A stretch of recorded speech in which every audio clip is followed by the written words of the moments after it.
प्यारे बच्चे, भाई और बंधु बहनें आई हुई हैं, सबको जय श्री राम। जोर से बोलो 3 बार। जय श्री राम, जय श्री राम, जय श्री राम, जय श्री राम, जय श्री राम।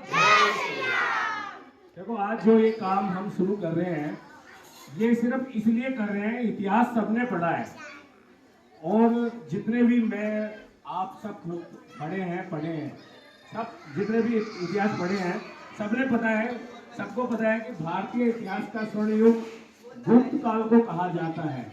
सबको पता है या नहीं? जोर से बोलो।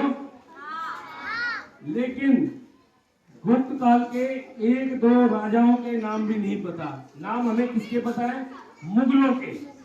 मुगलों के, जिनका हमारा कोई लेना देना नहीं था, जो आतंकवादी थे, आतताई थे, जिन्होंने लूट खसोट की और देश को नाश के गर्त में धकेला। ना तो किसी को सम्राट अशोक मौर्य, उनके किसी वंशज का किसी का नाम नहीं पता। राणा प्रताप, महाराज शिवाजी, उनके बारे में भी जानकारी नहीं है। ना ये पता था उनके पिताजी कौन थे, ना ये पता था उनके दादा कौन थे। ये हमारे लिए शर्म की बात है। आज हम शुरू कर रहे हैं सनातन ओलंपियाड के नाम से। सनातन का मतलब क्या है? सनातन का मतलब है जिसका ना आदि है ना अंत है, जो सदैव रहता है, सदैव था। ना किसी को ये पता कब शुरू हुआ था और कोई कह नहीं सकता इसका कभी अंत होगा। और आज भारत के इतिहास में हमने एक बहुत बड़ी उपलब्धि प्राप्त की है और हमने कोई संघर्ष नहीं किया, संघर्ष हमारे पूर्वजों ने किया, मिलके किया। तो मैं ज्यादा टाइम नहीं लूंगा और रामायण के ऊपर मैंने पहले जो प्रश्न उत्तर दिए थे उनमें से ही पूछना शुरू करता हूँ। और मैं जब पूछूंगा तो हाथ उठाएंगे, जवाब कोई नहीं देगा, जिनसे पूछा जाएगा वही जवाब देगा। रामायण में कुल कितने कांड हैं? जवाब नहीं देना, अब तुम आ जाओ, बाहर आ जाओ। कितने कांड हैं? बालकांड, अयोध्याकांड, उत्तरकांड, किष्किंधा कांड, सुंदरकांड, उत्तरकांड, किष्किंधा कांड। भूल गया। वही दूसरा हाथ उठाओ पर नाम बताओ। चलो बताओ। बालकांड, अयोध्याकांड, अरण्यकांड,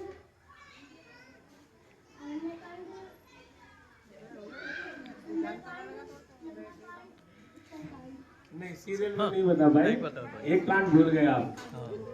चलो आप आओ, मन्नू आप आओ।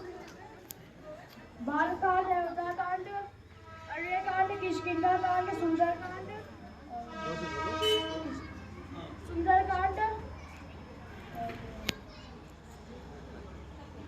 लंका कांड और उत्तरकांड। बहुत अच्छा, बहुत अच्छा।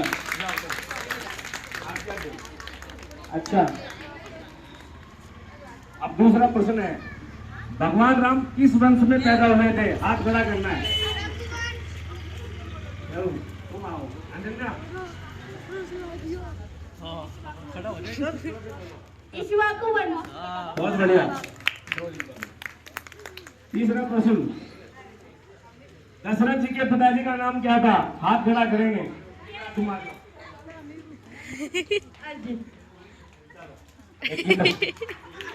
चौथा प्रश्न, वाल्मीकि रचित रामायण में कुल कितने श्लोक हैं?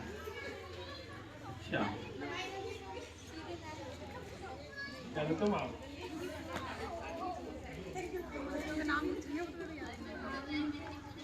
24,000 है। 24,000 श्लोक। बहुत अच्छा, इनको भी भाई सबसे एक प्रश्न अगला, महर्षि वाल्मीकि ने किसके कहने पर रामायण की रचना की थी? ब्रह्मा जी के कहने पर। बहुत अच्छा, वेरी गुड। इसका मतलब होमवर्क करके आए हैं बच्चे खूब बढ़िया से। किसी को पता है वाल्मीकि जी ने रामायण की रचना की थी तो वो किस पक्षी के शिकार को देखकर दुखी हो गए थे? मेरे को पता है। अरे जाओ, और कोई बच्चा भी है? क्रोंच पक्षी। चलो महर्षि वाल्मीकि रचित रामायण का दूसरा नाम। दशानन वर्मा। तालियां बजाओ भाई। हर एक आदमी बड़ी इच्छा से आता है और ये छोटा छोटा एक प्रयास है। अच्छा लगेगा तो अगले हफ्ते भी फिर भी करेंगे। बहुत आसान। आज तो सबने देखा होगा सरयू नदी किस मैं ये गलत बोलूंगा। अच्छा, सरयू नदी किस नगरी के किनारे है? उल्टा पूछ लेते हैं। जो पूछ लिया वो जवाब ना दे। तुम बताओ।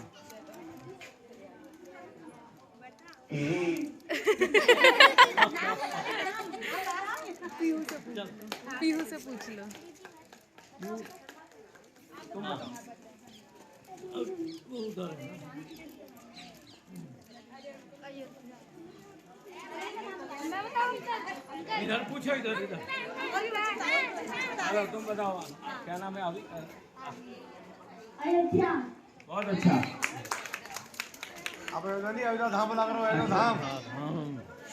अच्छा, ये प्रश्न जो मैं पूछ रहा हूँ, महाराज दशरथ के कितने मंत्री थे?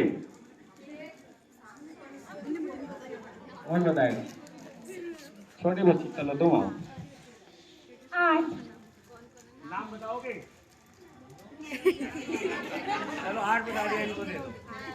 अच्छा, नाम कौन कौन बताएगा? अच्छा, तुमसे भी पूछूंगा, तुम आओ, नाम बताओ। दृष्टि, जयराम, विजय, सुराज, राष्ट्रवंदन, अशोक, श्रवण और सुमन। बहुत बढ़िया, बहुत बढ़िया। ये मुश्किल उत्तर था सबसे। और सुमन जी वही मंत्री थे जो भगवान राम को वन जाते हुए महाराज दशरथ ने उनको छोड़ने के लिए बोला था और उन्हें वापस ले आना आते हुए थोड़ा समझा बुझा के, लेकिन नहीं आए थे भगवान राम। सारे सुख होते हुए भी महाराज दशरथ किस बात से बहुत ज्यादा दुखी थे? चलो आप बताओ। तालियां भाई। संतान प्राप्त नहीं थी उनको, इसलिए दुखी थे वो।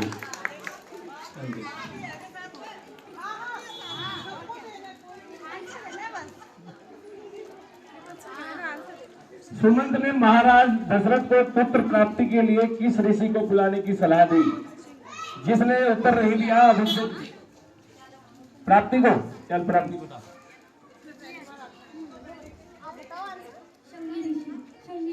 श्रृंगी ऋषि। ताली भाई। अच्छा, वैसे तो अंग देश के राजा जो थे वो द्वापर में अंग देश के राजा थे करण, लेकिन ये त्रेता युग की बात हो रही है, रामायण से संबंधित है। तो अंग देश के राजा का क्या नाम था? जिसने उत्तर नहीं दिया अर्पित। तालियां भाई। आपको पता है श्रृंगी ऋषि कौन थे? श्रृंगी ऋषि अगले बात में आएगा। भगवान राम के वैसे जीजा थे वो, भगवान राम के जीजा थे। श्रृंगी ऋषि के पिता का नाम क्या था? मुझे हो चुका एक क्वेश्चन। नहीं, मैं अगर कम आएंगे तो उनसे भी पूछेंगे। अच्छा, आप भी दे दो। चलो विभांडक। तालियां भाई।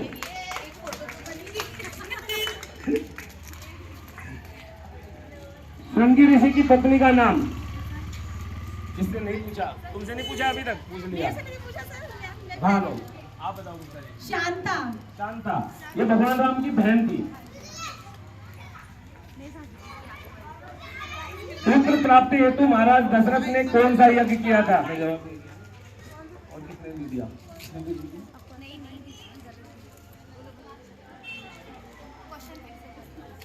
पुत्र प्राप्ति के लिए महाराज दशरथ ने कौन सा यज्ञ किया? पीछे भी रह रहे बहुत लोग।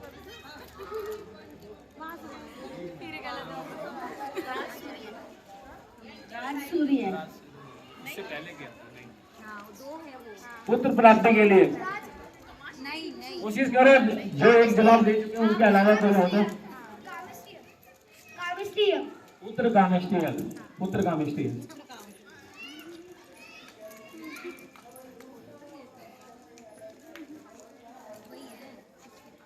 अच्छा, पुत्र कामेष्टि यज्ञ से पहले भी भगवान महाराज दशरथ ने एक यज्ञ किया था।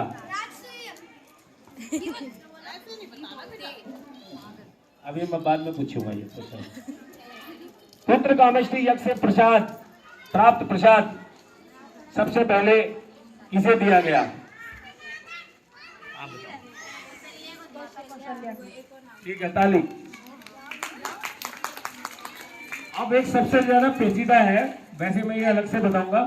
पुत्र कामेष्टि यज्ञ से प्राप्त प्रसाद माता कौशल्या को मालूम है कितना दिया गया था?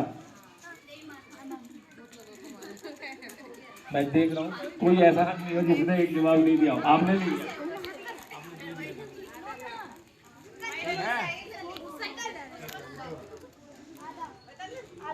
चलो ताली बजाओ इस पे।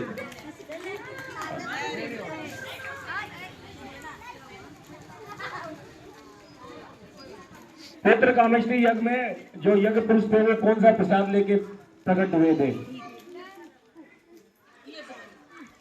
खीर का। बहुत बढ़िया, ताली। पुत्र कामेष्टि यज्ञ से पहले महाराज दशरथ ने कौन सा यज्ञ किया था? Animal new. तुम में से है भाई कोई? अब बता दो। कोई है? आप बताओ नहीं। कोई नहीं? आप आ जाओ। राम सूर्य। ताली। राज सूर्य।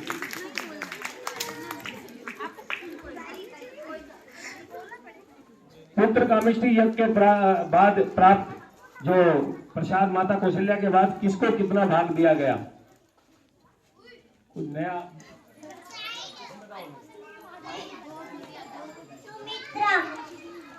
नहीं, कितना दिया गया? ताली बजा दो एक बड़े बच्चे के लिए ना।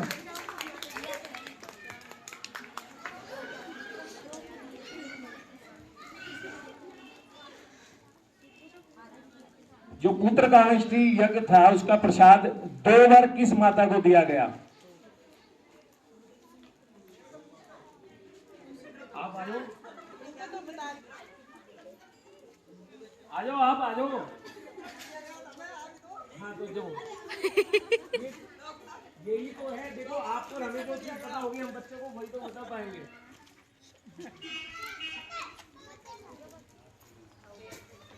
कोई बता सकता है माता कैकेयी को कितना प्रसाद दिया गया था?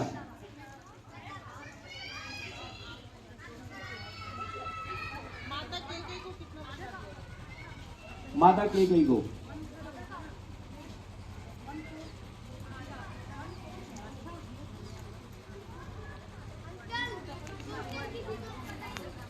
मैं बता देता हूँ, माता कैकेयी को 4/4 से भी कम हिस्सा मिला था।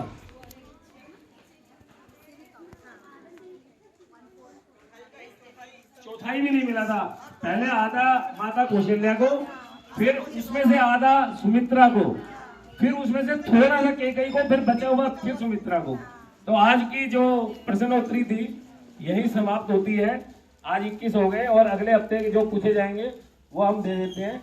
और अगली बार एक टास्क दे रहा हूं मैं, जितने बच्चे याद करके आएंगे हिंदी महीनों के नाम, हिंदी महीनों के नाम अगले हफ्ते। किसी को याद है तो आओ। हमने एक ही काम करना है कि हमारा आदि इतना खूबसूरत था, मध्य खराब हुआ, अब भविष्य को बहुत खूबसूरत बनाएंगे। हमारा किसी से कोई मुकाबला नहीं है, हमने कभी किसी धर्म के खिलाफ कुछ नहीं बोला, लेकिन हम दूसरों को देख देख के खराब हो गए क्योंकि हमें अपना ज्ञान नहीं है। हनुमान जी क्यों नहीं उड़ पाए थे? क्योंकि उनको अपनी ताकत का ध्यान नहीं था, ज्ञान नहीं था। जब जामवती, तो सबको अपनी अपनी ताकत का, अपने भूतकाल का एहसास होना चाहिए। और आप ये देख सकते हो कि आज उसकी शुरुआत हुई है। अगले हफ्ता जितने रामायण के, तो अगले हफ्ते जो बच्चा हिंदी महीनों के, आपको किसी को पता है ना, चैत्र, बैसाख, जेठ, साढ़, सावन, भादवा, आसो, कार्तिक, मंगल, ये सीरियल से याद करके आने। जितने बच्चे सुनाएंगे सबको उपहार मिलेगा। अगर 20 बच्चे सुनाएंगे तो 20 के 20 बच्चों को उपहार मिलेगा सबको। अच्छा, आज का ये जो कार्यक्रम पहला था, मेरे को भी डर लग रहा था, पता नहीं कैसा रहेगा। मतलब आप लोगों का क्या अगले हफ्ते फिर करा जाए ये? भाई जोर से बोलो, क्योंकि आप लोग आएंगे तो ही हमें आनंद आएगा।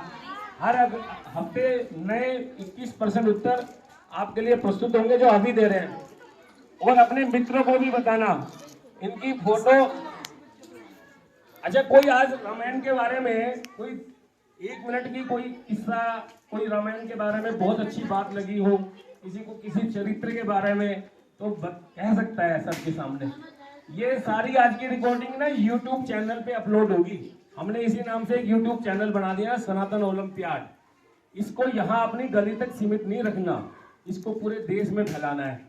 तो कोई रामायण के बारे में, रामायण के किसी पात्र के बारे में कोई 2 शब्द कहना चाहे बिना किसी हेजिटेशन के आ जाओ। है कोई बोलने के लिए? कुछ भी बोले, टूटी फूटी कोई बात नहीं। आज कम बोलेंगे, अगले हफ्ते ज्यादा बोलेंगे। अच्छा, कई छोटे बच्चे भी हैं, कई बड़े भी हैं, मेरे से बड़े भी हैं, बुजुर्ग भी, मेरे भाई साहब भी खड़े, अंकल जी भी खड़े हैं। किसी को ना कभी भी ये मत सोचना कि मैं गरीब हूँ, असहाय हूँ, मैं किसी की सहायता नहीं कर सकता। आज ही मोदी जी ने एक जिक्र किया है गिलहरी का। अच्छा, राम सेतु के बारे में तो सबने सुना होगा। आपको पता है गिलहरी का क्या योगदान था? तो आप गिलहरी का योगदान ही बता दो। जिस टाइम राम सेतु बन रहा था सभी लोग अपना सहयोग दे रहे थे। छोटी सी गिलहरी सोचती है कि मैं क्या कर पाऊंगी, इतने भारी भारी पत्थर मैं तो उठा नहीं पाऊंगी। तो वो इसी चिंता में उदास बैठी थी। ये सोच के उसको चिंता और थी कि मैं क्या करूं राम सेतु के लिए। तो उसने क्या किया, छोटे छोटे कंकड़ उठा के राम सेतु में वो डालने लगी कि ये भी उसमें जाके जुड़ेंगे और मेरा भी नाम आएगा। जिसके आशीर्वाद स्वरूप राम जी ने उसके ऊपर हाथ फेरा था। जो कहा जाता है कि जो गिलहरी के ऊपर लाइनें आती हैं वो उनके हाथ की ही निशानियां हैं। बहुत बढ़िया, धन्यवाद। गिलहरी मिट्टी जो है पूंछ में लपेट के समुद्र में झड़का रही थी। तो कहने का मतलब ये है, ऐसे ही एक मेरे को ट्रेन में एक आदमी मिल गए, उन्होंने मेरे को एक किस्सा सुनाया। एक लड़का अपनी माँ के साथ समुद्र के किनारे घूमने गया, तो ज्वार भाटा आता है ना, तो एक लहर के साथ बहुत सारी मछलियां बाहर आ गई समुद्र के। उसने देखा ये मछलियां वापिस जा नहीं रही है और तड़प तड़प के मर जाएंगी। तो कहने लगा, आओ माँ, इन मछलियों को उठा के समुद्र के अंदर फेंकते हैं। कह रही है हजारों मछलियां हैं, इनकी जान हम थोड़ी बचा सकते हैं। तो उस बच्चे ने सोचा, हाँ ये बात तो ठीक है, लेकिन उसने एक मछली उठाई और समुद्र में फेंक दी। देखो एक की जान बच गई, फिर दूसरी फेंकी, देखो दूसरी की जान बच गई। तो समुद्र में उनको देख के कुछ लोग और वहां भी टहल रहे थे, तो वो भी लग गए इस काम में। और आपको यकीन से बताता हूँ कि उस टाइम हजारों मछलियों की जान बच गई। तो शुरुआत करने की जरूरत है, शुरू करो, अपने आप को पहचानो, अपने आप को जानो। और मैं सनातन का शाब्दिक अर्थ आज भी बताया है, जिसका ना आदि है ना अंत है।